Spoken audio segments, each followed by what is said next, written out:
All right. So the third is what? Third is the square root, the square root of a non-perfect square number. Non-perfect square number is known as surds. ठीक है जी।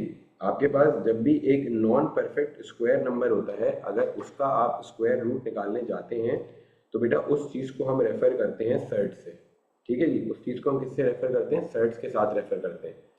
तो अब let suppose मैं perfect square numbers की बात करता हूँ सबसे पहले कि परफेक्ट स्क्वायर नंबर्स कौन से होते हैं, ताकि फिर नॉन परफेक्ट स्क्वायर नंबर को आइडेंटिफाई करना आसान हो जाए। तो परफेक्ट स्क्वायर नंबर्स हमारे पास सबसे पहले होता है लेट सपोज परफेक्ट स्क्वायर्स। तो अगर परफेक्ट स्क्वायर्स की बात करूं तो परफेक्ट स्क्वायर्स हमारे पास कौन कौन से होते हैं बेटा जी? परफेक्ट स्क्वायर्स हमारे पास होते हैं let suppose 1 is a perfect square number, क्योंकि 1 का स्क्वायर क्या होता है बेटा? 1 होता है। 2 का स्क्वायर क्या होता है बेटा? 4, तो 4 is a perfect square number. 3 का स्क्वायर बेटा क्या होता है? 9 होता है, तो 9 is a perfect square number. फिर अगर 4 की बात करूं तो 4 का स्क्वायर बेटा क्या होता है? 16 होता है, तो it is going to be a perfect square number. फिर बात आती है बेटा 5 के स्क्वायर की, तो 5 का स्क्वायर क्या होता है बेटा? 25 होता है, तो it is a perfect square number. Then comes what? Then comes 6 का स्क्वायर, तो 6 का स्क्वायर बेटा जी 36 होता है, तो that is why it is a perfect square number. Then comes what? 7 का स्क्वायर, तो 7 का square is 49, that is why it is a perfect square number. Then comes what? 8 का स्क्वायर, तो 8 का स्क्वायर इज 64। तो ये जितने मैंने साइड में नंबर लिखे ना बेटा, ये सारे नंबर्स मेरे पास परफेक्ट स्क्वायर नंबर्स होते हैं। क्यों परफेक्ट स्क्वायर नंबर्स होते हैं? क्योंकि ये एक नंबर अपने आप से मल्टीप्लाई होता है, तो ये सारे नंबर्स आते हैं। तो ये इनको परफेक्ट स्क्वायर नंबर नहीं समझ लेना, बल्कि जो नंबर्स एक एक नंबर एक अपने आप से मल्टीप्लाई होकर बन रहे होते हैं, वो बेसिकली सारे बेटा परफेक्ट स्क्वायर नंबर्स कहला रहे होते हैं। ठीक है जी। तो ये सारे नंबर्स मेरे पास परफेक्ट स्क्वायर नंबर्स होंगे, और इन सारे नंबर्स को ही आपने बेसिकली परफेक्ट स्क्वायर नंबर्स कहना है। ठीक है। अब सर्ड्स क्या है? Surd is basically the square root of non perfect square numbers. Basically वो सारे नंबर्स का स्क्वायर रूट जो कि बेसिकली परफेक्ट स्क्वायर नंबर्स नहीं है, उनका नाम सर्ड्स है। जैसे कि फॉर एग्जांपल पहला सर्ड जो होगा वो कौन सा होगा बेटा? पहला सर्ड होगा हमारे पास स्क्वायर रूट ऑफ 2। पूरा स्क्वायर रूट ऑफ 2 सर्ड होगा। 2 नहीं, 2 तो एक सादा नंबर है, इंटीजर है। तो बेटा लेकिन अगर सर्ड की बात करूं तो सर्ड क्या होगा? 2 का square root is going to be a surd, because 2 is a non perfect square number. ठीक है जी। लेट सपोज अब अगला कौन सा होगा बेटा? अगला होगा 3। फिर क्या होगा बेटा? 4 होगा, अंडर रूट 4। एनीवन? क्या अंडर रूट 4 एक मेरे पास सर्ड कहलाएगा? Is under root 4 going to be a surd और not? Under root 4 is going to be a third or not? Anyone? No. Very good, because 4 is a perfect square number। तो अगला होगा 5, फिर होगा बेटा 6, फिर होगा बेटा 7, फिर होगा बेटा 8। क्या 9 होगा? अगेन 9, अंडर रूट ऑफ 9 भी नहीं होगा, स्क्वायर रूट ऑफ 9 भी नहीं होगा, because it is not a surd, because 9 is a perfect square number. तो अंडर रूट 10 होगा, फिर अंडर रूट 11 होगा, फिर अंडर रूट 12 होगा, फिर अंडर रूट 13 होगा, फिर अंडर रूट 14 होगा, फिर अंडर रूट 15 होगा, फिर अंडर रूट 16 तो नहीं होगा। क्यों नहीं होगा? क्योंकि बेटा जी हमारे पास वो एक स्क्वायर नंबर नहीं है। 16 इज अ स्क्वायर नंबर है, तो बेटा जी उसके वजह से square root of 16 is not a surd. फिर हम बात करते हैं अंडर रूट 17 की, फिर हम बात करते हैं अंडर रूट 18 की, अंडर रूट 19, और फिर so on and so forth चलते रहेंगे। बस आपको ये समझ आना चाहिए कि square root of a non perfect square number is known as a surd. ठीक है जी। हमारे पास ये चीज का नाम सर्ड होता है। अब देखो इस चैप्टर में हमें सीखना क्या है? हमने ये तो सीख लिया कि भाई स्क्वायर नंबर्स कौन से हैं, और हमने ये भी सीख लिया कि बेसिकली हमारे पास नॉन स्क्वायर नंबर्स कौन से हैं। अब हमने ये भी सीख लिया कि सर्ड की पहचान क्या है। तो इस चैप्टर में हमें करना क्या है, अब ये सीख लेते हैं। तो अगर मैं इस बात करता हूँ कि इस चैप्टर में हमें करना क्या है, इस चैप्टर में हमें सर्ड की वैल्यू निकालना काम नहीं है, बल्कि हमारे पास सर्ट के साथ ऑपरेशंस किस तरह से लगते हैं, मतलब कि सर्ट ऐड किस तरह होते हैं, सर्ट सब्ट्रैक्ट किस तरह होते हैं, सर्ट मल्टीप्लाई किस तरह होते हैं, सर्ट डिवाइड किस तरह होते हैं। That is what we have to learn. तो यहाँ पर मैं ये बात स्टेटमेंट लिखूंगा कि in this chapter we don't learn on how to evaluate surd, मतलब हम सर्ट की वैल्यू निकालना नहीं सीखेंगे, evaluate sets, but we will learn on how to apply operations with surds। हम क्या सीखेंगे बेटा? हम सीखेंगे how to apply operations with surds. ठीक है जी, हम ये सीखेंगे कि सर्ड्स के साथ हमें ऑपरेशंस को किस तरीके से अप्लाई करना है। That is what we are going to be looking at. ठीक है जी, तो ये ऑपरेशंस वाली बात का मतलब क्या है? ऑपरेशंस वाली बात का मेरा बच्चा मतलब ये है कि ऑपरेशंस का मतलब होता है कि सर्ड्स में एडिशन कैसे होगा, सर्ड्स में सब्ट्रैक्शन कैसे होगा, सर्ड्स में डिवीजन कैसे होगा और सर्ड्स में मल्टीप्लिकेशन कैसे होगा। इस चैप्टर को पढ़ने का मतलब ये है कि हम ये सारी चीज़ें सीख लें, क्योंकि हमने सर्ड को इवैल्यूएट करना नहीं सीखना है। सर्ड को इवैल्यूएट करना तो हमारे सिलेबस का काम भी नहीं है। इज दैट क्लियर बेटा? Are we all good till here? यहाँ तक समझ आ रही है बात? कोई प्रॉब्लम, कोई परेशानी की बात तो नहीं है? अभी तक जितनी बातें करी आप सब इसके साथ गुड हैं? Anyone? All right, amazing, best. Let's move on and let's talk about सबसे पहला काम जो करना है। सबसे पहला काम है बेटा जी हमारे पास क्या? Simplifying surds. क्या नाम है?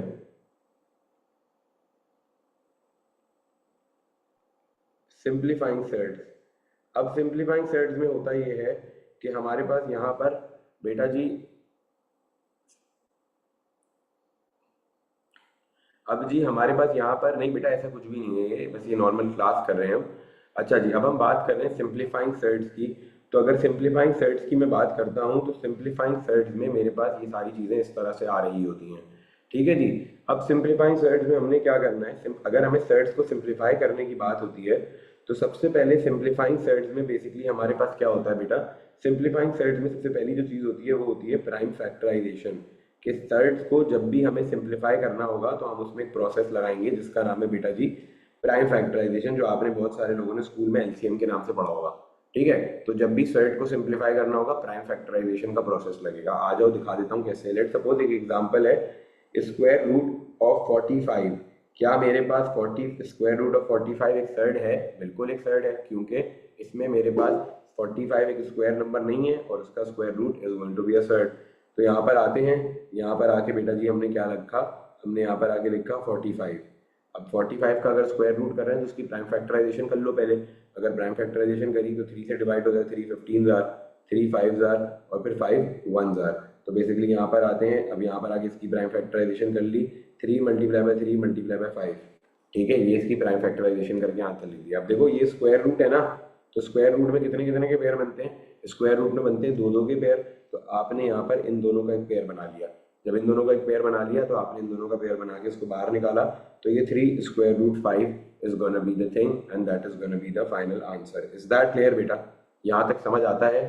कोई प्रॉब्लम तो नहीं है? तो this is going to be 3 square root 5 और ये मेरे पास बेटा जी आंसर हो जाएगा। ये सर्ड को सिंप्लीफाई करके लिख दिया। पहले वो लिखा हुआ था अंडर रूट ऑफ 45, मैंने प्राइम फैक्टराइजेशन करी और मैंने 3 under root of 45, 3 under root of 5 लिख दिया। कैसे?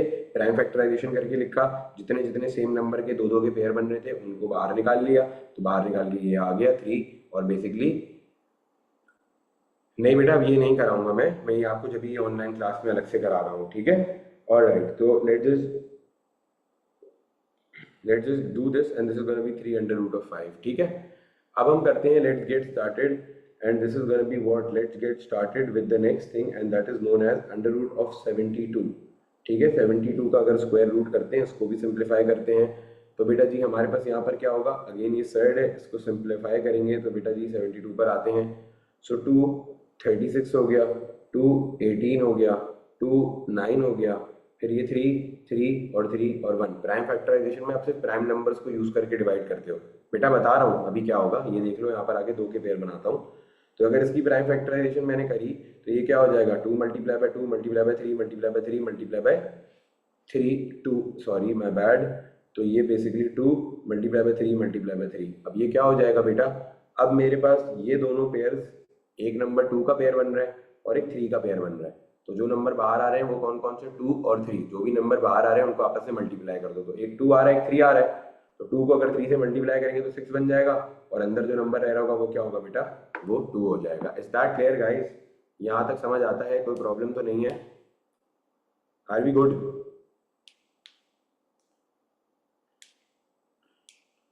आर वी गुड और नॉट? ठीक है, अब हम यहाँ से आगे चलते हैं and let's talk about the next thing and that is what, that is कि अब हमने निकालना होता है, लेट्स सपोज क्या चीज, we have to figure out square root of 96। तो अगर स्क्वायर रूट ऑफ 96 क्या करते हैं, तो यहाँ पर आते हैं, तो अगर इसका स्क्वायर रूट निकालने जाते हैं तो इसका स्क्वायर रूट मतलब सेट को सिंप्लीफाई करने जाते हैं, प्राइम फैक्टराइजेशन करेंगे। तो ये 2 को डिवाइड करा 4 बार और 8 बार हो गया, 2 करा 24 हो गया, 2 करा 12 हो गया, 2 करा 6 हो गया, 2 करा 3 हो गया और 3 करा 1 हो गया। तो बेसिकली ये क्या बन जाएगा बेटा, this is going to become something like this कि 2 multiply by 2 multiply by 2 multiply by 2 multiply by 2 multiply by 3। तो बेसिकली जो पेयर बन रहे हैं वो किस किस के बन रहे हैं, 2 पेयर बन रहे हैं 2 के। तो एक पेयर दूसरा पेयर, इस पेयर की वजह से इस पेयर की वजह से एक 2 बाहर आएगा, इस पेयर की वजह से एक और 2 बाहर आएगा। तो बेसिकली वो 2 2 बाहर जो आएंगे वो मल्टीप्लाई हो जाएंगे, तो क्या बनेगा 4 बन जाएगा। और अंदर बेटा क्या, एक 2 और एक 3 रह गया, तो वो आपस में मल्टीप्लाई हो जाएंगे। सो 4 अंडर रूट 6 इसका आंसर हो जाएगा। Are we all good till here बेटा? यहाँ तक कोई कंफ्यूजन कोई परेशानी तो नहीं है, समझ आ रहा है, क्लियर है सबको सब सारी बात? Are we good? सही है, आगे बढ़ जाऊं? Alright, let's move ahead. अब देखो जी, इन्होंने फिर क्या बोला, इन्होंने बोला कि भाई अब हमने तो पहले सिंप्लीफिकेशन ऑफ सेट सीखने के बाद अब ऑपरेशंस पर आते हैं। तो सबसे पहले जो मैं ऑपरेशन स्टार्ट कर रहा हूँ ना, वो क्या करूँगा बेटा जी, वो है addition and subtraction in sets. क्या चीज़ स्टार्ट कर रहा हूँ, एडिशन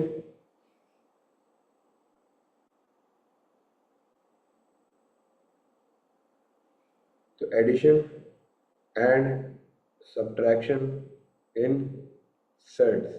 ठीक है जी, तो addition and subtraction in sets की बात करते हैं। तो addition and subtraction in sets में क्या होता है, let's just look at that.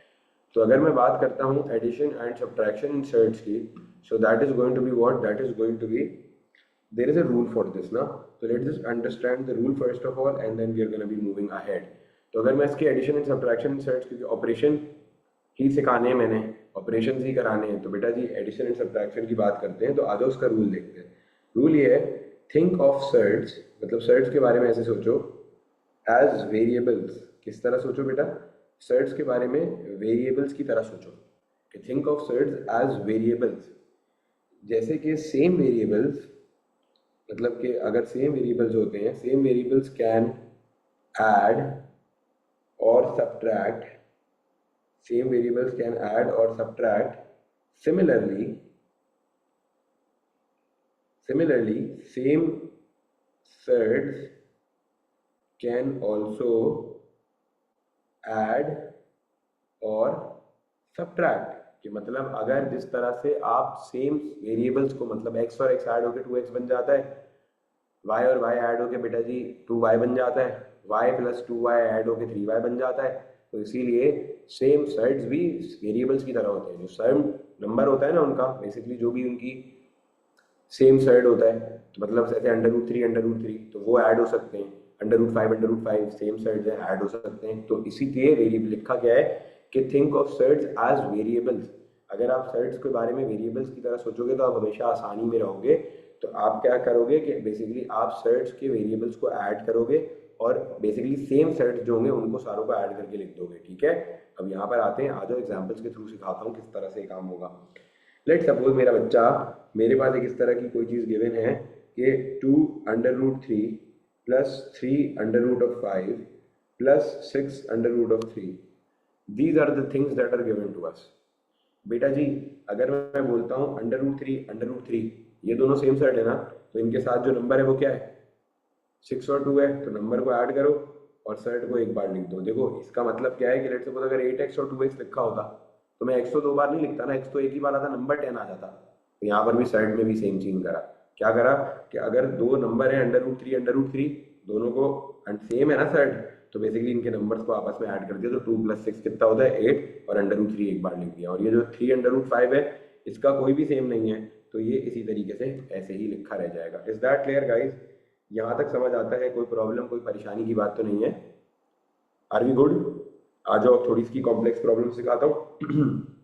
Let suppose मेरा बच्चा अब यहाँ पर आते हैं तो हमारे पास एक एग्जाम्पल है। लेट सपोज यहाँ से स्टार्ट करते हैं कि मेरे पास जो एग्जाम्पल है ना वो इस तरीके का कोई एग्जाम्पल है कि उन्होंने बेसिकली बोला हुआ ये है कि भैया 2√12 प्लस 4√3 माइनस 5√2। ठीक है, अब ये दिया हुआ है एडिशन सब्ट्रैक्शन के लिए। अबे कोई भी सेम नहीं है इसमें, तो अब क्या करूं? तो अब घबराना नहीं है, ये नहीं कि सवाल छोड़कर आ जाए कि सेम नहीं है। और ये नॉन कैलकुलेटर पेपर में आएगा, तो जिन जिन लोगों को लग रहा है कि होशियारी करके कैलकुलेटर में डाल लेंगे, वहां पर नहीं आएगा बेटा ये। ठीक है, तो अब बेसिकली आप क्या करोगे, आप बेसिकली इनके जो सर्ट्स है ना, इनको बेसिकली आप पहले सिंप्लीफाई कर लोगे। देखो √12 को अगर मैं सिंप्लीफाई करना चाहता हूँ तो मुझे प्राइम फैक्टराइजेशन करनी पड़ेगी। अगर मैं प्राइम फैक्टराइजेशन करने जाता भी हूँ तो 12 आया, 6 आया, 2 आया, 3 आया, 3 आया, 1 आया। बेटा जी ये कितना हो जाएगा? It is going to be what? It is going to be 2 multiply by 2 multiply by 3, right? अब ये 2 और 2 का एक पेयर बन गया, सही है। 2 और 2 का जब एक पेयर बन गया तो बेसिकली बाहर क्या आ जाएगा बेटा? बाहर आ जाएगा 2√3, राइट? तो मेरे पास बाहर आ गया 2 और बेसिकली 3 अंदर ही रह गया, तो ये 12 अब क्या बन जाएगा? 2√3। तो यहाँ पर आके लिख देते हैं 12 की जगह पे 2√3, फिर यहाँ पर क्या होगा? 4√3 माइनस 5√2, राइट? तो now what I can do is I can just simplify them more. तो मतलब ये 2 और 2 मल्टीप्लाई हो जाएगा तो 4√3 बनेगा, और ये 4√3 ऐसे ही रह जाएगा। अब देखो ये जो √3 और √2 है, इनको सिंप्लीफाई क्यों नहीं करा? क्योंकि इनको सिंप्लीफाई करने की जरूरत नहीं है बेटा, ये सेम ही चीजें है ना। मतलब ये और फर्दर सिंप्लीफाई क्या ही होंगे, 3 और 2 नंबर है, मतलब और इसकी क्या प्राइम फैक्टराइजेशन करूंगा? नहीं कर सकता। तो अब ये सेम सिंप्लीफाई, मतलब 12 हो सकता था, 12 को कर दिया। अब मेरे पास देखो क्या ये दोनों सेम साइड है? बिल्कुल सेम है। तो आप इनको ऐड करो, इनके नंबर क्या है बेटा? 4 और 4 है तो 8√3, और ये माइनस 5√2। इसी तरीके से मेरे पास ऐसे ही रह जाएगा। इज दैट क्लियर भाई? यहाँ तक समझ आता है? कोई प्रॉब्लम, कोई परेशानी तो नहीं है? और भी एग्जाम्पल्स करा रहा हूँ बट यहाँ तक गुड है ना? सब कुछ वीआईपी चल रहा है? Alright, let's just talk about the next thing, and next example is what? It is going to be under root of 175 minus under root of 28 and then plus under root of 63, right? This is what I have to simplify now.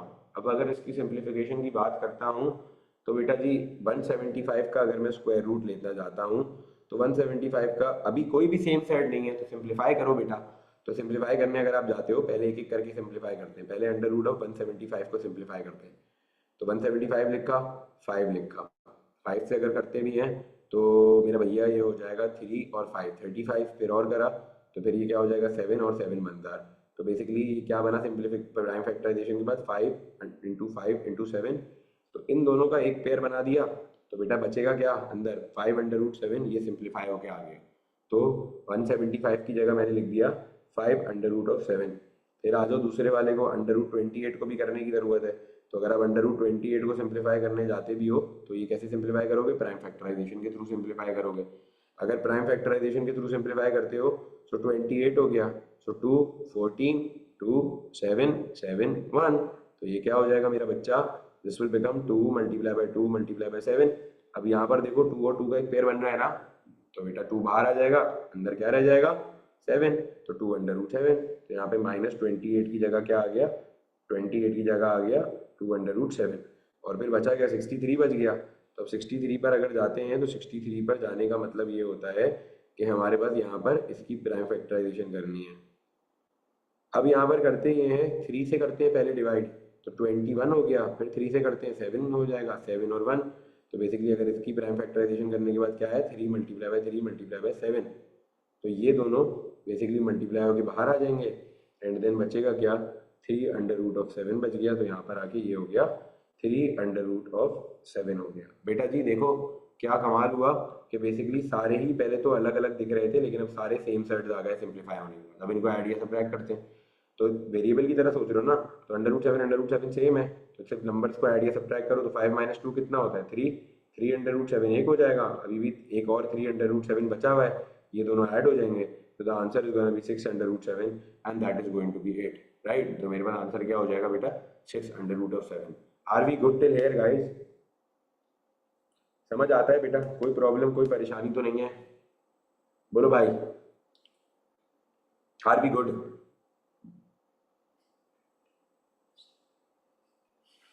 Other people are we good बेटा?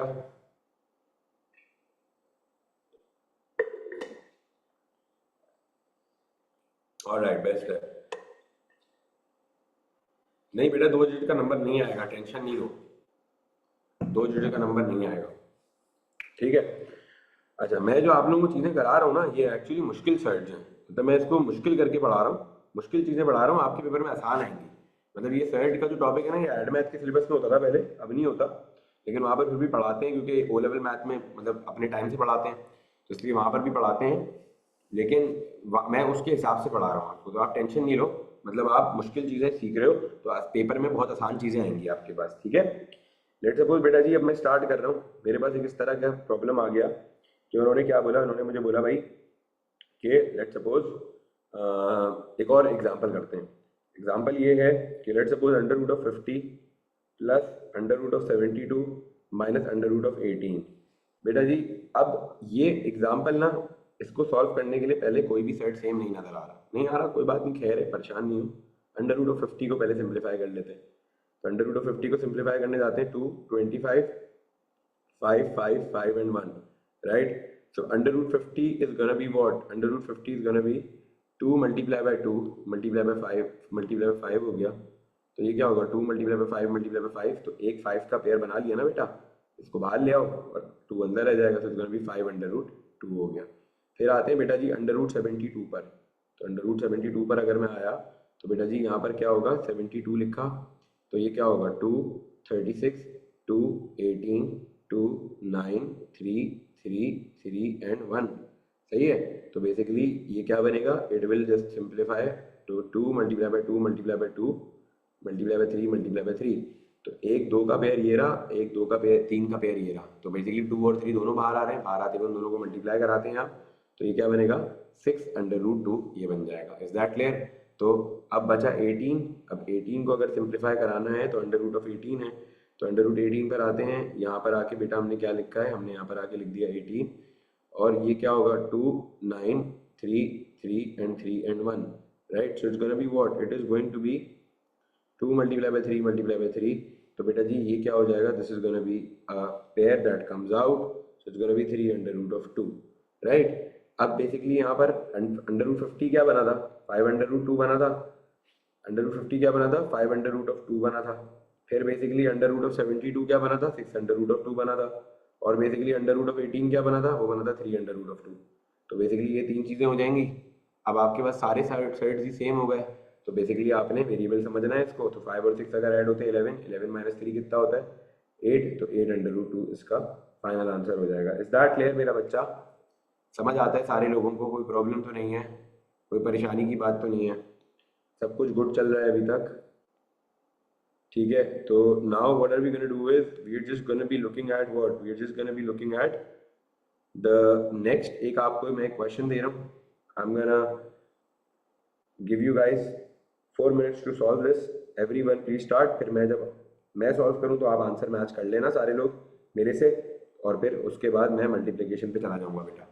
ये question है, just please solve it and then we are gonna move ahead, ठीक है, जल्दी से start करो बेटा ये क्वेश्चन, सारे लोग में सारे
alright guys, let's get started. So basically मैं अपना आंसर बनाता हूँ बेटा, तो जिसको नहीं आया समझ वो देख ले। तो पहले 200 को सिंप्लीफाई करते हैं। तो अगर 200 को सिंप्लीफाई करने जाते हैं तो it will become what, it will become 200 है। सो ये 2 से डिवाइड होगा 100 होगा, फिर 50 होगा, फिर 25 होगा, फिर 5 5 और फिर 1 5 1 हो जाएगा। और बेटा ये क्या बन जाएगा, it will become 2 under root 2 into 2 into 5 हो जाएगा। ठीक है, तो अब ये मेरे पास क्या हो जाएगा, दिस विल बिकम 2 का एक पेयर और 5 का एक पेयर। तो it will become what, 2 under root of 5 and that is going to be it, right. ये मेरा फाइनल आंसर आ जाएगा। फिर इसके बाद क्या होगा, अब हमारे पास लेट्स सपोज दूसरी चीज़ क्या है बेटा, 18 है। हालांकि 18 के साथ ही नंबर है 2, लेकिन फिर भी इसको सिंप्लीफाई करना पड़ेगा साइड को। तो it will become what, it will become something like this कि ये 18 है, तो this will become 2 9 3 3 3 and 1, right. तो बेसिकली, ओ सॉरी, ये अंदर जो है ना यार, my bad, I have done this wrong, I have done this wrong. तो 2 का एक पेयर बन रहा है और एक पेयर 5 का बन रहा है, तो 10 आएगा बाहर, क्योंकि दो ही चीज़ें बाहर आ रही होती हैं। वो एक टू आएगा, एक 5 आएगा, तो दोनों मल्टीप्लाई हो जाएंगे, तो 10 अंडर रूट 2 आ जाएगा। फिर यहाँ पर आते हैं, तो ये क्या बनेगा बेटा, this will become 2 multiply by 3 multiply by 3। तो अब ये दोनों बेटा जी पेयर बनाएंगे और 3 आ जाएगा बाहर एक और 2 आ जाएगा अंदर। फिर बचा क्या बेटा, फिर बच गया 72। तो under root of 72 is what we are gonna look at. तो under root of 72 is gonna be what, under root of 72 is just going to be something like this कि ये 2 36 2, अच्छा अंडर रूट 72 तो मैंने पहले भी करा है यार अभी। तो ये 6 अंडर रूट 2 होता है ना, ये तो मुझे पता है। ठीक है, तो बस अब आ जाओ स्टार्ट करते हैं। तो यहाँ पे अंडर रूट 200 कितना आ रहा है, 10 अंडर रूट 2 आ रहा है, -2 अंडर रूट 18 कितना हुआ था बेटा, 3 अंडर रूट 2 हुआ था। फिर बेटा जी क्या होगा, फिर अंडर रूट 72 कितना हुआ था, 6 अंडर रूट 2, ऊपर से देखा। तो 10 under root 2 minus 6 under root 2 plus 6 under root 2 हो जाएगा। अब ये दोनों कैंसिल हो जाएंगे and then I'll be left with what, I'll be left with 10 under root 2 and that is going to be my final answer. Is that clear beta, are we good? All right, तो अब that is it, right? तो that is going to be the final answer for this case. अब मैं जा रहा हूँ बेटा जी next case पे, और वो है हमारे पास मल्टीप्लिकेशन ऑफ सेट्स की बात। ठीक है जी, so let's just get started and let's look at how it is going to be done. ठीक है, तो multiplication of surds is what we are looking at in this case and let's get started. तो अब देखो यहाँ पर आता है multiplication of surds, right? multiplication of surds में basically क्या हो रहा होता है, multiplication of surds में basically हो ये रहा होता है कि अब आपने इसके केसेस समझने हैं बेटा। सबसे पहले ना इसके केसेस हैं, क्या केसेस है। नंबर 1 केस क्या है, नंबर 1 केस ये है, नंबर 1 केस है हमारे पास बेटा जी क्या, नंबर 1 केस है हमारे पास कि अगर under root A square root of A into square root of A, मतलब अगर सेम सेट्स मल्टीप्लाई होंगे, मतलब कि स्क्वायर रूट के अंदर सेम नंबर होगा तो उसको बोलते हैं सेम सेट्स का मल्टीप्लाई होना। तो वो मल्टीप्लाई होकर आंसर में क्या आ जाएगा, सिर्फ नंबर आ जाएगा, रूट खत्म हो जाएगा। ठीक है, तो ये रूल है। रूल क्या है, if same sets, if same sets, same sets के आगे ब्रैकेट बनाओ, लिखो similar number inside the square root. तो अगर इफ सेट्स मल्टीप्लाई, अगर सेम सेट्स बेटा मल्टीप्लाई होंगे, तो आपने याद रखनी है एक बात कि जब कभी भी सेम सेट्स मल्टीप्लाई हो रहे हैं तो सेम सेट्स को मल्टीप्लाई होने के लिए तो हम क्या करेंगे, so we just write the number in the answer without the root, in the answer without the square root. Is that clear? तो this is what the multiplication of surds is, right? कि मतलब हम क्या करेंगे, we are just gonna write the same number है अगर, तो we are just gonna write the number, same number in the answer and we are going to like that, just ignore the root, मतलब root नहीं आएगा, सिर्फ number ही आ रहा होगा। Is that clear? So that is what we are going to be doing. अब यहाँ से हम बेटा जी आगे चलते हैं, और यहाँ से आगे चल के बेटा यार बता रहा हूँ बेटा, बता रहा हूँ, टेंशन नहीं लो। अभी तो एक केस कराया है ना, अभी इसके और भी 5 केसेस हैं टोटल। ठीक है, अब देखो, अब लेकिन 5 केसेस ऐसे नहीं कि 5 अलग अलग केसेस याद करने पड़ेंगे, मतलब सब मिलते जुलते हैं, तो एक दो चीज़ें बातें याद रख लोगे सब याद समझ आ जाएगा। कॉमन सेंस वाली बातें भी हैं। सही है, ये दो लेकिन केस याद रखने पड़ेंगे। अब आते हैं लेट्स सपोज सेकंड केस पे, कि अगर दो डिफरेंट नंबर फर्क वाले नंबर मल्टीप्लाई हो रहे हैं, कि let's suppose under root A multiply by under root B, दोनों साइड में मल्टीप्लाई हो रहे हैं, तो आंसर में क्या होगा, we are gonna make a root and we are gonna multiply the two numbers, right, we are gonna make the root and we are gonna multiply the two numbers like this, right. अब इस बात का मतलब ये है, इस बात का मतलब ये है कि लेट्स सपोज अगर ये पहले वाली एग्जांपल क्या थी कि अंडर रूट थ्री और under root three multiply by under root three multiply हो गया बेटा, क्या बनेगा, 3 बन जाएगा, राइट। अब यहाँ पर आते हैं कि लेट्स सपोज अगर मेरे पास यही अंडर रूट सिक्स और अंडर रूट फाइव होता, दोनों साइड है ना मल्टीप्लाई हो रहे होते, तो आप आंसर में क्या करते, आप अंडर रूट बनाते और दोनों नंबर्स को मल्टीप्लाई करके इस तरह से लिख देते। Is that clear. अब यहाँ पर आता तो बेटा जी अब क्या करते हैं हम, यहाँ पर अगर आते तो इफ सेट्स विद डिफरेंट, इसकी एक्सप्लेनेशन लिख देते हैं कि if sets with different numbers are multiplying, मतलब कि sets with different numbers are multiplying, तो बेटा जी फिर क्या होगा, तो so we just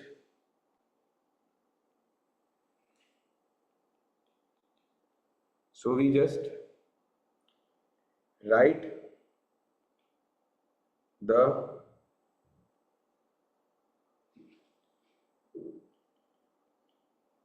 square root and the product, so we just write the square root and multiply the numbers and multiply both the numbers. Is that clear बेटा। तो यहाँ पर ये हमने दोनों नंबर्स को मल्टीप्लाई कराना होता है और फिर उसको रूट के अंदर लिख देना होता है। Is that clear. तो यहाँ पर आते हैं, अब यहाँ पर आके क्या लिखा हुआ है, लेट सपोज, अब मैंने आपको एग्जांपल भी सिखा दी इसकी। अब हमारे पास लेट सपोज रूल नंबर 3 क्या है, रूल नंबर 3 ये है कि सिर्फ अगर एक नंबर एक सेट से मल्टीप्लाई हो रहा होगा, तो आपने यहाँ पर एक बात नोटिस करनी है कि सेट से अगर सिर्फ मल्टीप्लाई हो रहा होगा, तो यहाँ पे सेट के साथ क्या है बेटा, सेट के साथ 1 है ना, तो ये 1 जो है इस नंबर से मल्टीप्लाई हो जाएगा और आंसर हो जाएगा इसका a under root B and that is going to be 8, right. अब यहाँ पर आते हैं नंबर 4 पर, तो 4 पर क्या होगा कि इफ इट्स गोना बी, अब let suppose a under root B under root C, a into B under root C है, तो बस वो परफेक्ट स्क्वायर अगर आएगा तो फिर उस परफेक्ट स्क्वायर को परफेक्ट स्क्वायर की तरह ट्रीट कर लेंगे बेटा शनावर।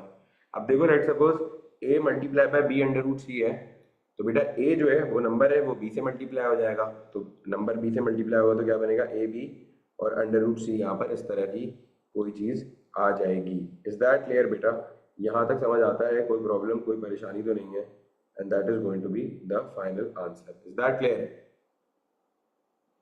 थर्ड रूल ये है कि अगर यहाँ पर एक नंबर सेट से मल्टीप्लाई हो रहा हो और सेट के साथ जो नंबर हो बाहर 1 हो, तो बेटा जी a को 1 से मल्टीप्लाई करेंगे और सेट को ऐसे लिख देंगे, लेकिन अगर 1 ना हो कोई और नंबर हो तो उस नंबर को फिर a से मल्टीप्लाई करेंगे और दोनों को ऐसे लिख देंगे। रूल नंबर 5 ये है कि लेट सपोज मेरे पास अब एक सेट इस तरह से है और एक सेट इस तरह से है, तो अब आप क्या करेंगे, आप देखेंगे कि नंबर को नंबर से मल्टीप्लाई करेंगे और सेट को सेट से मल्टीप्लाई करेंगे, नंबर और नंबर मल्टीप्लाई होंगे तो क्या होगा बेटा, a मल्टीप्लाई बाय सी, ए सी हो जाएगा। अब अंडर रूट बी और अंडर रूट डी का मतलब ये है कि दोनों सेट के अंदर सेम नंबर नहीं है, तो जब भी सेट के अंदर सेम नंबर नहीं होता तो सेट स्क्वायर रूट बना के दोनों नंबर्स को आपस में मल्टीप्लाई करा देते हैं और ये अपना फाइनल आंसर लिख देते हैं। इज दैट क्लियर बेटा, are we good. These are the 5 rules that are gonna apply when it comes to multiplication of sets. Are we all good till here बेटा, सबको समझ आती है बात।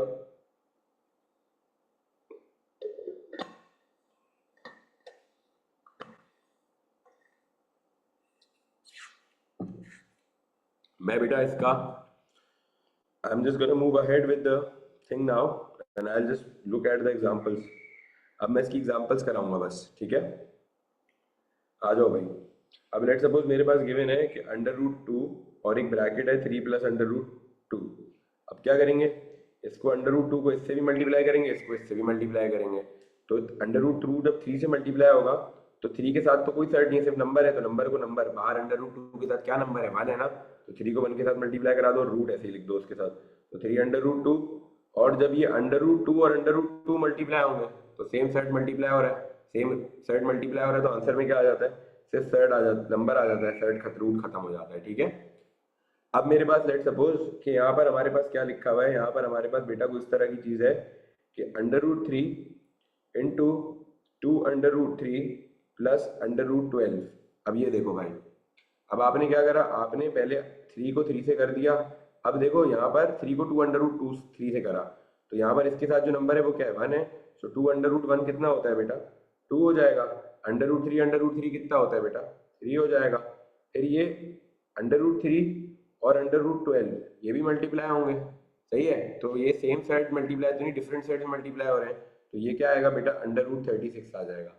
अब देखो 2 × 3 कितना होता है, इवेंचुअली 6 होता है, √36 बेटा कितना हो जाएगा, √36 हो जाएगा हमारे पास, वो तो खुद 6 होता है, तो फाइनल आंसर क्या आ जाएगा बेटा, 12 हो जाएगा। इज दैट क्लियर, यहाँ तक समझ आता है? Yes, that is going to be it. Factorise करने की जरूरत ही नहीं है यहाँ पर, तो वो थोड़ी देखना है कि सेम कौन से हैं डिफरेंट कौन से हैं, तो सिंपली बस कहानी को आगे चलाना है बेटा।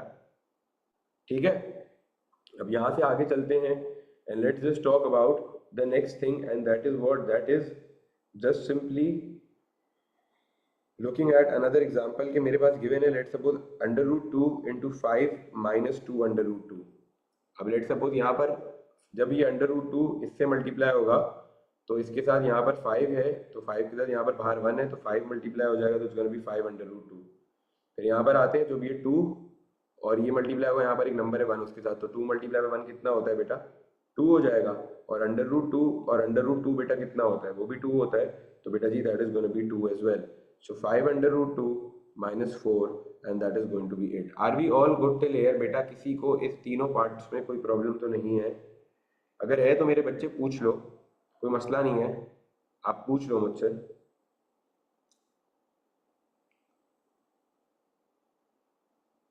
ऑलराइट,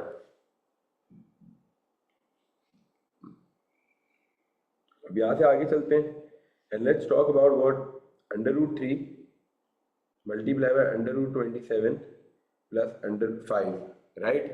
अब √3 मल्टीप्लाई बाय √27 अगर करेंगे तो क्या होगा बेटा, it will become what, it will become √81। फिर ये क्या होगा, √3 मल्टीप्लाई बाय 5 करेंगे तो बेटा क्या होगा, it will become 5 √3 and then √81 कितना होता है, 9 होता है। और फिर मेरे पास ये क्या होता है, 5 √3 होता है, और बेटा जी this is going to be 8, right, that is the final answer. अब हमारे पास यहाँ से थोड़ा सा और आगे चलेंगे, let's look at the second case and let's look at how it is going to be done. तो लेट्स सपोज मेरे पास यहाँ पे गिवन है √3 इंटू √3 - 1 की बात अगर मैं करता हूँ, अब ये देखते हैं कैसे मल्टीप्लाई होगा। तो लेट्स सपोज ये √3 से मल्टीप्लाई हुआ, तो it will become what, it will just become 3 and √3 - 1 से मल्टीप्लाई हुआ तो -√3, ये मेरा फाइनल आंसर हो गया। फिर लेट्स सपोज अब यहाँ से थोड़ा सा और आगे चलते हैं, थोड़ा सा अब एक थोड़ा कॉम्प्लेक्स सा प्रॉब्लम देखते हैं। लेट्स सपोज मेरा बच्चा इस तरह की कोई चीज़ गिवन है कि उन्होंने बोला हुआ है कि हाँ 2 प्लस √5 और फिर ये क्या है बेटा, और है लेट्स सपोज 2 √5 प्लस 1। अब ये दो डिफरेंट ब्रैकेट्स हैं जो कि मेरे पास मल्टीप्लाई हो रहे हैं, ठीक है। अब हमने देखना ये कि how can we multiply them and how can we move things ahead, right. तो देखो सबसे पहले इस 2 को आपने मल्टीप्लाई कराया इसके साथ, तो ये क्या बनेगा, 4 √5 हो जाएगा, सही है। फिर इस 2 को आपने कराया 1 के साथ, तो ये तो 2 रहेगा। फिर आपने √5 और 2 √5 को कराया, तो देखो 2 जो है ना वो यहाँ वाले नंबर के साथ मल्टीप्लाई होगा, 1 बन जाएगा, तो ये तो 2 हो गया। फिर जब √5 और √5 दोनों मल्टीप्लाई होंगे तो ये क्या बनेगा, 5 बनेगा खुद से, तो ये 5 हो गया। फिर ये √5 जो है ये बेसिकली इस 1 के साथ ही मल्टीप्लाई होगा, तो ये कितना हो जाएगा, √5 हो जाएगा। तो this will become what, 4 √5 plus 12 plus √5। अब देखो क्या ये दोनों सेम सेट्स हैं, बिल्कुल सेम सेट्स है ना, तो मतलब इनके नंबर्स को ऐड भी कर सकते हैं।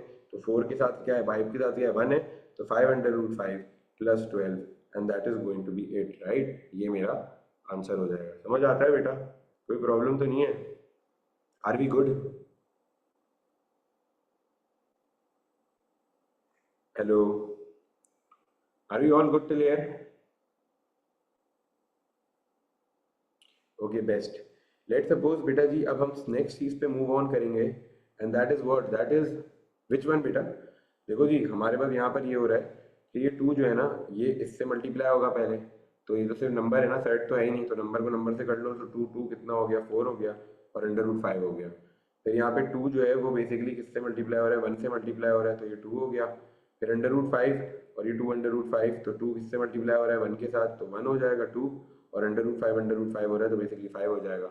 फिर ये √5 और 1 बेसिकली कितना होता है, √5 होता है, तो फिर ये कितना होगा 2 + 10, तो इट्स गोना बी 12, और √5 और √5 4/5 ऐड हो जाएंगे, तो 5/5 + 12 आंसर हो जाएगा। ठीक है, अब मैं जा रहा हूँ लास्ट केस पे बेटा जी, and that is known as what, that is known as division of sets. ठीक है जी, हम स्टार्ट किससे कर रहे हैं, डिवीजन ऑफ सेट्स से। तो जब मैं डिवीजन ऑफ सेट्स की बात करता हूँ तो डिवीजन ऑफ सेट्स में देखो क्या होता है, तो we talk about the fifth thing now in this chapter and that is division of sets. अब देखो डिवीजन ऑफ सेट्स में बेसिकली हमें सेट्स को डिवाइड नहीं करना होता, बल्कि बेसिकली जो डिनोमिनेटर में सेट होता है ना वो हमें रिमूव करना होता है। तो यहाँ पर मैं स्टेटमेंट लिख रहा हूँ, ये वाली पूरी बात, ये जो मैंने अभी बोली है ये बात लिख रहा हूँ ताकि थोड़ा आपको और बेहतर तरीके से समझ आए कि मैं क्या कहना चाह रहा हूँ। तो what I am trying to say is कि बेसिकली लेट सपोज जब भी हमें डिवीजन ऑफ सेट्स करनी होती है तो we need to know one thing, what is that, कि whenever we have to divide sets we just need to remove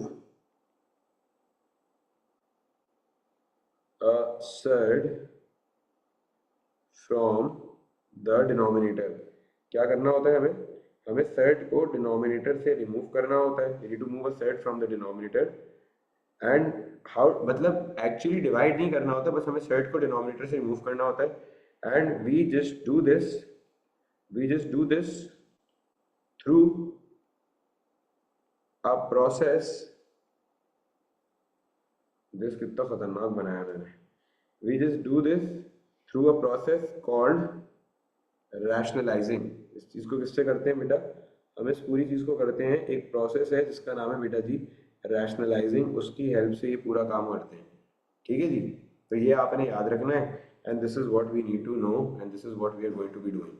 alright, अब देखो इसमें ना 2 केसेस आते हैं, जब भी डिवीजन ऑफ सेट्स की बात होती है 2 केसेस आते हैं। केस 1 कराता हूँ पहले। केस 1 कौन सा होता है, जिसमें हमारे पास सिंगल एलिमेंट इन डिनोमिनेटर होता है, सिंगल एलिमेंट इन डिनोमिनेटर होता है।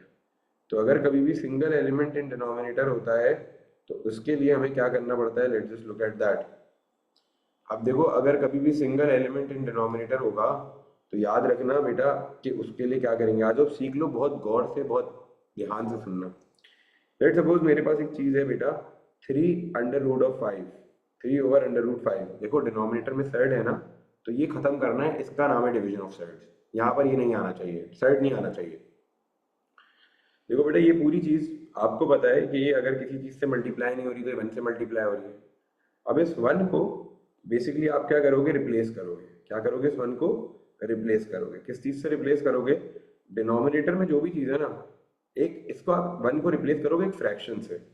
और वो फ्रैक्शन क्या है, वो फ्रैक्शन ये है कि अगर मेरे पास यहाँ पर इस तरह की कोई चीज है, एक फ्रैक्शन से रिप्लेस करोगे, उस फ्रैक्शन के न्यूमरेटर में भी यही वाली चीज आएगी डिनोमिनेटर, और बेसिकली डिनोमिनेटर में भी आएगी, ताकि ये दोनों बेसिकली कैंसिल होके फिर 1 का इफेक्ट मेंटेन रहे।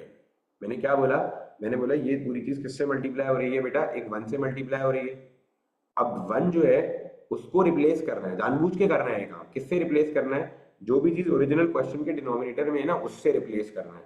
मतलब 1 को एक फ्रैक्शन से रिप्लेस करना है। अब उस फ्रैक्शन के न्यूमरेटर में भी वो चीज आएगी जो ओरिजिनल क्वेश्चन के डिनोमिनेटर में, और डिनोमिनेटर में भी वही चीज आएगी जो ओरिजिनल क्वेश्चन के डिनोमिनेटर में। सही है, तो बेसिकली ताकि दोनों का इफेक्ट होके कैंसिल होके 1 ही रहे। ये वन चेंज नहीं हो सकता, ये अभी भी दोनों वन ही है। अब ये कर दिया, अब ये करने के बाद आपके बाद आपको पता है ना अभी भी वन तो है, वो बैलेंस्ड है इक्वेशन, कोई ऐसा तो नहीं हो रहा बैलेंस आउट हो रहा है, जो है वही रहेगा। फिर ये 3 जो है ये इस 5 से मल्टीप्लाई हो जाएगा, फिर ये 5 जो है ये इस 5 से मल्टीप्लाई हो जाएगा। जब ये 3 ये 5 से मल्टीप्लाई होगा तो it will become what 3 under root of 5, और डिनोमिनेटर में जब सेम सेट से मल्टीप्लाई होगा तो आंसर में क्या आ जाएगा बेटा 5 आ जाएगा, और ये मेरा फाइनल आंसर हो जाएगा। देख लो डिनोमिनेटर से सेट गायब कर दिया। इज दैट क्लियर मेरा बच्चा? समझ आ रहा है? कोई प्रॉब्लम तो नहीं हो रही? Are we all good? Let's look at one more example now. Let's suppose मेरे पास एक एग्जांपल है, उन्होंने बोला हुआ है अंडर रूट 3 माइनस 1, और डिनोमिनेटर में क्या है बेटा, डिनोमिनेटर में है अंडर रूट 3। बेटा जी ये चीज किससे मल्टीप्लाई हो रही होगी, ये चीज 1 से मल्टीप्लाई हो रही होगी, डिनोमिनेटर में सिंगल एलिमेंट है, इस 1 को एक फ्रैक्शन से रिप्लेस करेंगे। जब जिस फ्रैक्शन से हम रिप्लेस करेंगे वो फ्रैक्शन का जो न्यूमरेटर होगा ना वो भी डिनोमिनेटर का एलिमेंट होगा, और डिनोमिनेटर भी इसका डिनोमिनेटर का एलिमेंट होगा, ठीक है।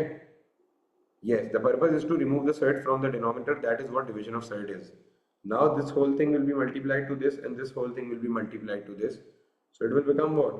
Under root 3 multiplied by under root 3 minus 1, and then in the denominator it is going to be under root 3 multiply हो जाएगा तो 3 हो जाएगा, ठीक है। अब इसको ऊपर वाले को सिंप्लीफाई भी कर दो, तो अंडर रूट थ्री मल्टीप्लाई होगा बनेगा 3, और 1 अंडर रूट 3 से मल्टीप्लाई होगा तो माइनस अंडर रूट 3, और डिनोमिनेटर में क्या आ जाएगा बेटा 3 आ जाएगा, and that is going to be the final answer. Is that clear? यहाँ तक समझ आता है? कोई प्रॉब्लम तो नहीं है? एक और केस कराता हूँ, एक और एग्जांपल कराता हूँ। लेट्स सपोज बेटा जी मेरे पास यहाँ पर एक इस तरह की चीज़ गिवन है कि 14 माइनस अंडर रूट 7, और डिनोमिनेटर में क्या आ जाएगा बेटा अंडर रूट 7, ठीक है। अब मेरे पास वापस से डिनोमिनेटर में साइड है लेकिन सिंगल एलिमेंट वाला है, तो इस पूरी चीज़ को आपने क्या करना है, इस पूरी चीज़ को आपने रिप्लेस कर, 1 से मल्टीप्लाई हो रहा है ना, इस 1 को रिप्लेस करो एक फ्रैक्शन के साथ, फ्रैक्शन के डिनोमिनेटर में भी अंडर रूट 7 और फ्रैक्शन के न्यूमरेटर में भी under root 7। So 14 minus under root 7 upon under root 7, and this is gonna be under root 7 upon में अंडर रूट 7 आ गया। अब देखो ये सामने सामने मल्टीप्लाई कर लो, इसको इससे, तो ये क्या बनेगा, this will become under root 7 multiply by 14 minus under root 7, and then under root 7 से मल्टीप्लाई होगा तो आंसर में क्या आ जाएगा बेटा 7 आ जाएगा। अब ये 4 इससे मल्टीप्लाई होगा तो क्या बनेगा, it will become 14 under root 7, फिर ये अंडर रूट 7 मल्टीप्लाई होंगे तो क्या बनेगा बेटा, it will just become 7, and than denominator में क्या आ जाएगा बेटा 7 आ जाएगा। इसको एक और तरीके से भी लिख सकते हैं, पता है, दो फ्रैक्शंस नहीं होंगे बेटा, एक और तरीके से ऐसे लिख सकते हैं कि अंडर रूट 7 जो है ये दोनों का डिनोमिनेटर है ना, मतलब कि 14 अंडर रूट 7 का भी 7 डिनोमिनेटर है और इस 7 का भी है, तो इसको ऐसे भी लिख सकते हैं। अब ये कैंसिल भी हो सकता है, 7 1 7 2 तो 2 अंडर रूट 7 एक हो गया, 7 1 7 तो ये 7 हो गया, तो ये आंसर हो जाएगा। Is that clear? Are we good? समझ आ रहा है बेटा? कोई प्रॉब्लम तो नहीं है? अब मैं इसका टाइप 2 कराने लगा हूँ, ठीक है। केस नंबर 2 और केस नंबर 1 बहुत सिमिलर है, बस यहाँ पर आके देख लो, समझा देता हूँ कैसे सिमिलर है। Let's just look at that. Let's suppose case बस थोड़ा सा एक छोटू सा डिफरेंस है। केस टू ये है कि जब हमारे पास वहां पर केस 1 में क्या था, सिंगल एलिमेंट था डिनोमिनेटर में, यहाँ पर मल्टीपल एलिमेंट होगा इन द डिनोमिनेटर, ठीक है। तो it's gonna be what, it is gonna be multiple element in the denominator, मतलब एक से ज्यादा एलिमेंट्स होंगे, 2 होंगे, यहाँ पे 2 एलिमेंट्स लिख देते हैं, मतलब मल्टीपल लिखने की बजाय 2 एलिमेंट्स, 2 से ज्यादा नहीं आएगा इन द डिनोमिनेटर। तो अगर ये केस होगा तो लेट सपोज आपको मैं दिखाता हूँ कि पहले सवाल किस तरह नजर आएगा। सवाल इस तरह नजर आएगा कि 1/1 प्लस अंडर रूट 2, तो डिनोमिनेटर में थर्ड है ना, तो ये खत्म करना है। अब ये भी पूरी चीज 1 से मल्टीप्लाई हो रही है, ये 1 एक फ्रैक्शन से रिप्लेस होगा, लेकिन अब जो फ्रैक्शन बनेगा ना, याद रखना उस फ्रैक्शन में एग्जैक्टली ये डिनोमिनेटर नहीं आएगा, बल्कि उसके एलिमेंट्स ये होंगे लेकिन साइन डिफरेंट होगी। तो यहाँ पर जो चीज आएगी ना वो क्या होगी, वो होगी 1 माइनस अंडर रूट 2 न्यूमरेटर में, और डिनोमिनेटर में क्या होगा 1 माइनस अंडर रूट 2। अब ये सामने सामने ये मल्टीप्लाई हो जाएंगे और ये भी मल्टीप्लाई हो जाएंगे, तो ये क्या होगा 1 multiply by 1 minus under root 2, और बेसिकली ये क्या होगा, it is going to be 1 plus under root 2 into 1 minus under root 2, and that is going to be 8, right. अब ये 1 से 1 मल्टीप्लाई हुआ, ये 1 से 2 मल्टीप्लाई हुआ, तो 1 माइनस अंडर रूट 2 हो गया, और डिनोमिनेटर में क्या आ जाएगा, इस 1 को मल्टीप्लाई करो 1 के साथ और इस 1 को मल्टीप्लाई करो √2 के साथ, तो 1 माइनस √2, फिर ये √2 को इस मल्टीप्लाई करो इस 1 के साथ तो प्लस √2, फिर ये क्या होगा √2 को इससे मल्टीप्लाई करो √2 के साथ, तो ये क्या हो जाएगा -2 हो जाएगा। ये प्लस ये माइनस कैंसिल्ड आउट एंड ये क्या होगा 1 माइनस √2 एंड 1 माइनस 2 इज -1। अब ये -1 जो है डिनोमिनेटर का, इसको न्यूमरेटर में माइनस क्यों करा, मतलब बेटा ये रूल है, ये रूल है जब भी 2 एलिमेंट्स होंगे तो जो फ्रैक्शन यहाँ पे बनेगा ना उसमें एलिमेंट सेम रहेंगे और बेसिकली साइन जो है वो डिफरेंट हो जाएगी।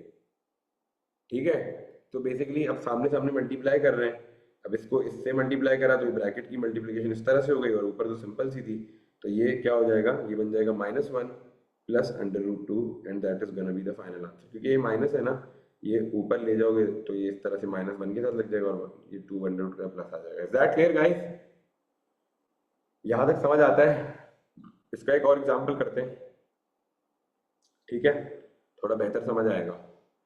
आ जाओ, अब लेट सपोज मेरे पास क्या गिवन है, मेरे पास गिवन है बेटा इस तरह की कोई चीज कि √7 और अपॉन में क्या आएगा 2 माइनस √7, फिर ये क्या होगा, this is gonna B multiplying by 1। Again how did you multiply the science in the numerator, because बेटा जब भी डिनोमिनेटर में इस तरह की कोई साइन होती है ना तो वो न्यूमरेटर में चली जाती है फिर इवेंचुअली, मतलब वो पूरे की साइन बन जाती है। पूरे की साइन बनाऊंगा तो माइनस इसके साथ पूरे के साथ आएगा, फिर इसको इससे इसको इसके साथ लिख दूंगा।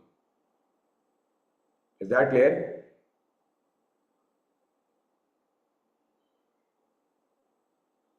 Okay best, let's move on and let's look eight, अब ये 1 जो है रिप्लेस होगा एक फ्रैक्शन के साथ, जिस फ्रैक्शन के साथ ये रिप्लेस होगा उस फ्रैक्शन का मतलब होगा कि 2 प्लस √7 और डिनोमिनेटर में क्या आएगा बेटा, साइन चेंज हो जाएगी। सही है, अब सामने सामने मल्टीप्लाई कराओ इसको इससे इसको इससे, तो this will become what, this will become √7 into 2 plus √7 and then this will become what, this will become 2 minus √7 into 2 plus √7। अब ये √7 और 2 ऊपर मल्टीप्लाई होंगे तो बनेगा 2 √7 और √7 और √7 मल्टीप्लाई होंगे तो 7। डिनोमिनेटर में क्या होगा, ये 2 मल्टीप्लाई होगा इस 2 से तो 4 आएगा, ये 2 मल्टीप्लाई होगा √7 से तो क्या आएगा बेटा प्लस 2 √7 आएगा। फिर जब ये मल्टीप्लाई होगा 2 माइनस √7 से -2 √7 आएगा, और जब ये -7 √7 और प्लस √7 मल्टीप्लाई होगा तो क्या आएगा बेटा -7 आ जाएगा। फिर ये क्या होगा 2 √7 प्लस 7, अब देखो ये दोनों बेटा क्या हो जाएंगे आपस में, these two will be cancelled out, 4 minus 7 is going to be -3। अब ये जो -3 है ना ये बेसिकली ये माइनस को ऊपर ले जाओ तो बेसिकली क्या बन जाएगा -2 √7 -7 और डिनोमिनेटर में क्या आ जाएगा बेटा, डिनोमिनेटर में आपके पास 3 आ जाएगा। Is that clear? Sir numerator and denominator में सेम एलिमेंट है तो सिंपलीफाई नहीं नहीं नहीं नहीं नहीं सिंपलीफाई ऐसे थोड़ी हो सकता है भाई, a upon a minus b minus a लिखा हो तो a कैंसिल हो जाते हैं क्या? क्या बात कर दी यार आपने, ऐसा नहीं होता बेटा। ठीक है, एक लास्ट एग्जांपल कराता हूँ इसका and then I will just call it a day. Alright, so let's suppose कि मेरे पास अगर बेटा जी इस तरह की कोई चीज़ गिवन है कि 8 अपॉन √7 माइनस √5, ठीक है, तो ये क्या होगा, अब ये मेरे पास इस 1 से रिप्लेस होगा तो ये 8 अपॉन √7 माइनस √5 होगा, तो ये हो जाएगा √7 प्लस √5 और डिनोमिनेटर में क्या आ जाएगा बेटा √7 प्लस √5। अब ये इससे मल्टीप्लाई होगा, ये इससे मल्टीप्लाई होगा, so this will become what 8 √7 plus √5 and then in the denominator it is just going to be √7 minus √5 and then √7 plus √5, right? So this will become what 8 √7 plus 8 √5 ऊपर numerator में और denominator में आ जाओ तो √7 जब ये √7 से मल्टीप्लाई होगा तो कितना होगा, ये 7 होगा, फिर ये √7 √5 से मल्टीप्लाई होगा कितना होगा प्लस √35 होगा, फिर ये माइनस √5 और √7 किससे मल्टीप्लाई होगा, ये माइनस √35 होगा और ये -5 हो जाएगा। ये दोनों बेटा कैंसल्ड आउट, बचा क्या ऊपर 8 √7 प्लस 8 √7 5, डिनोमिनेटर में 7 माइनस 5 हो जाएगा 2 हो जाएगा। अभी 2 अगेन दोनों 8 के नीचे अलग अलग आ सकता है, सो 8 √7 अपॉन 2 प्लस 8 √5 अपॉन 2, तो बेटा आंसर क्या होगा, it is going to be 4 √7 plus 4 √5 and that is going to be the final answer.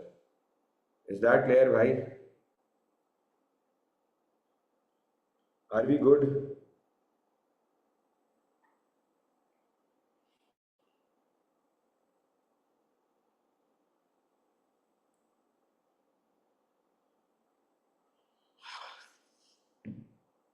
क्या चीज समझ नहीं आई बेटा?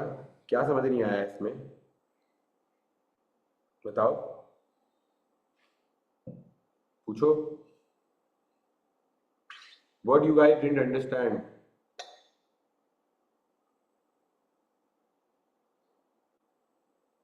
सेपरेट करना जरूरी नहीं है, अगर हो रहा हो तो कर लो, नहीं करोगे तो कोई मसला नहीं है। जब आपने डिनोमिनेटर मल्टीप्लाई किया, हाँ तो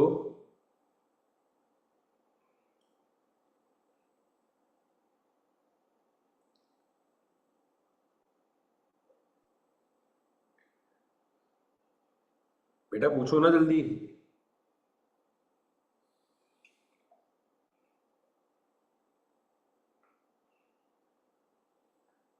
टू ऐसे आया, ये अंडर रूट 35 कैंसिल हो गए। 7 - 5 कितना होता है बेटा? 7 - 5 होता है 2, तो ये 2 आ गया, क्योंकि ये अंडर रूट 7 और अंडर रूट 7 मल्टीप्लाई होके 7 बना चुके थे, अंडर रूट 5 और अंडर रूट 5 मल्टीप्लाई होकर 5 बना चुके थे।